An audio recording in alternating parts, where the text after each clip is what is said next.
ዓለምን እየፈተነ የሚገኘውን የአየር ንብረት ለውጥ ችግርን ለመቋቋም የማይበገር አረንጓዴ ኢኮኖሚን መገንባት ተቀዳሚ ተግባር ሆኖ ይቀመጣል። የትራንስፖርት ዘርፉ ታዳሽ ኃይልን እንዲጠቀም ማድረግም የዚሁ አካል ነው። ኢትዮጵያ የአየር ንብረት ለውጥ ጫናን ለመመከት እየሰራች ሲሆን አዳዲስ የትራንስፖርት ስትራቴጂን ተግባራዊ ያደረገችም ትገኛለች። እስካሁን በተሰሩ ስራዎች ካሏት የተሽከርካሪ ቁጥር 7 በመቶ የሚሆነውን ወደ ኤሌክትሪክ ተሽከርካሪ መቀየሯን የትራንስፖርትና ሎጂስቲክ ሚኒስቴር መረጃ ይጠቁማል። በአዲስ አበባ እየተከናወነ የሚገኘው የኮሪደር ልማትም የትራንስፖርት ዘርፉን ለማዘመን ጉልህ ድርሻ እንዳለው ይቀመጣል። የኤሌክትሪክ ተሽከርካሪን ማስፋፋት፣ የቻርጅ ጣቢያዎችን ማሳደግ፣ የኤሌክትሪክ ተሽከርካሪ መገጣጠሚያ ኩባንያዎችን ማጠናከር ላይ የሚሰሩ ስራዎች ከተከናወኑ አበይት ተግባራት መካከል የሚጠቀሱ ናቸው። በአፍሪካ ኢሞቢሊቲ ሳምንት 25 ጉባኤ የተገኙ የአፍሪካ ሀገራት ተሳታፊዎች አዲስ አበባ ከልማት ስራዋ ጎን ለጎን የኤሌክትሪክ ተሽከርካሪን ለማስፋፋት እያደረገች ያለው ጥረት የሚበረታታ ስለመሆኑ ገልጸዋል።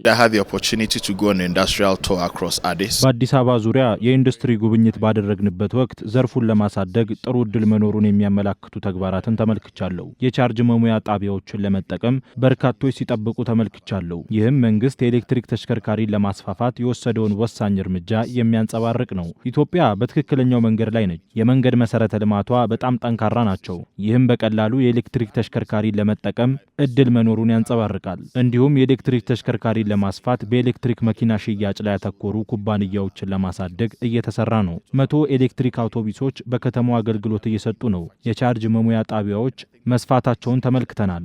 ይህ ለኢትዮጵያ ትልቅ እድል ነው።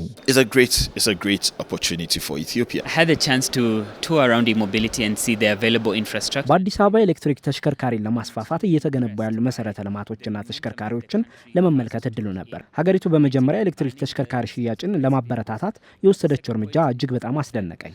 ኢትዮጵያውያን ይህን አዲስ ቴክኖሎጂ ተቀብለው ራሳቸውን ከጊዜው ጋር እያራመዱ ነው። በአዲስ አበባ የነበሩ በነዳጅ የሚሰሩ ተሽከርካሪዎች ቀልጣፋ አልነበሩም። ኢትዮጵያ ኤሌክትሪክ ያልሆኑ ተሽከርካሪዎችን ከውጭ እንዳይገቡ እገዳ ማስቀመጧና የትራንስፖርት ዘርፉ በታዳሽ ኃይል የሚንቀሳቀስ ለማድረግ ትኩረት መስጠቷ በርካታ ጠቀሜታ እንዳለው ነው የሚገለጸው። አፍሪካውያን በትብብር የሚስተዋሉ ችግሮችን በመፍታት አህጉሪቱ በራስ አቅም ላይ የተመሰረተ የማይበገር የትራንስፖርት ዘርፍ መገንባት እንዳለባት ነው ምሁራኑ ያነሱ። ኤሌክትሪክ ሞቢሊቲ በአፍሪካ የኤሌክትሪክ ሞቢሊቲ ቴክኖሎጂው እንደሚሰራ አረጋግጠናል። እንደ ተግዳሮት የሚነሳ በቂ ካፒታል አለመኖር ነው። ሁለተኛው ደግሞ ፖሊሲ አውጪዎቻችን የአፍሪካን መሪነት ማረጋገጥ በሚቻል መልኩ በበቂ ፍጥነት እየተንቀሳቀሱ አለመሆኑ ነው።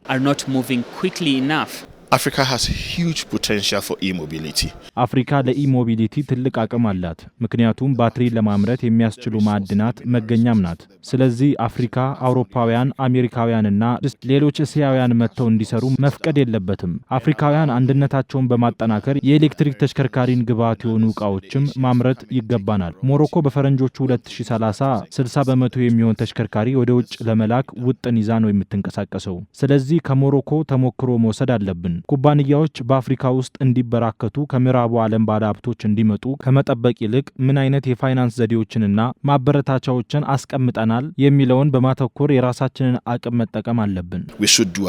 የኢሞቢሊቲ እንቅስቃሴ ዘርፈ ብዙ ጠቀሜታ ሲኖረው ነዳጅን ከውጭ ለማስገባት የሚወጣን ከፍተኛ ውጪ ለመቀነስ፣ የዜጎችን ኢኮኖሚያዊ ተጠቃሚነት ለማረጋገጥ ብሎም የአየር ንብረት ለውጥ ጫና ለመመከት እንደሚያግዝ ነው የተገለጸው። በኤሌክትሪክ የሚሰሩ ተሽከርካሪዎችን በነዳጅ ከሚሰሩት ይልቅ በዋጋም ርካሽ ናቸው። ይህም ገንዘብን ለመቆጠብ ያስችላል። እንዲሁም ወደ ከባቢ የሚለቀቀውን የካርበን ልቀትን ለመቀነስ ፋይዳው የጎላ ነው። የካርበን ልቀት የለም ማለት ብክለትን መቀነስ ይቻላል እንደማለት ነው። ይህም በመተንፈሻ አካላት የሚከሰት በሽታን ለመከላከል ያግዛል። ለምሳሌ ኤሌክትሪክ መኪና በአግባቡ የሚጠቀሙ ከሆነ ለ5 ዓመት ምንም አይነት የጥገና ወጪ የለውም። እንደገና ደግሞ ቻርጁ በጣም አፎርደብል ወይም ደግሞ ርካሽ የሚባለው ዋጋ ነው። ለአንድ መኪና 40 ብር 30 ብር ፉል ቻርጅ ነው። ያ ማለት ያን አደረጉ ማለት 200 ኪሎ ሜትር 160 ኪሎ ሜትር እስከ 410 ኪሎ ሜትር የመሄድ ከተማ ላይ ከሆነ ደግሞ ሪቻርጅ ስለሚያደርጉ ረጅም ጊዜ ሳምንት ሙሉ ያለ ቻርጅ ወጪ ይጠቀማሉ ማለት ነው። ዜጎቻችን አሁን ያን ለይቷል። ኢትዮጵያ ነዳጅ የሚጠቀሙ ተሽከርካሪዎችን በማስቀረት ታዳሽ ኃይልን ያማከለ የትራንስፖርት ዘርፍ ለማስፋፋት አበክራ እየሰራች መሆኑ ተመላክቷል። 115,000ና ከዛ በላይ ተሽከርካሪዎች ደርሰናል። ይሄ ማለት ካላት ተሽከርካሪዎች ውስጥ 7% ኤሌክትሪክ አድርጋለች ካሁኑ ማለት ነው። በ10 ዓመት ጊዜ ውስጥ ደግሞ ግማሽ ሚሊዮን እና ከዛ በላይ ኤሌክትሪክ ተሽከርካሪዎች ለማድረግ የፖሊሲ ዝግጁነት አለ፣ የመንግስት ቁርጠኝነት አለ። ኢትዮጵያ እንደ አውሮፓውያን አቆጣጠር በ2030 የኤሌክትሪክ ተሽከርካሪ ቁጥርን ግማሽ ሚሊዮን ለማድረስ እቅድ ይዛ እየሰራችም ነው።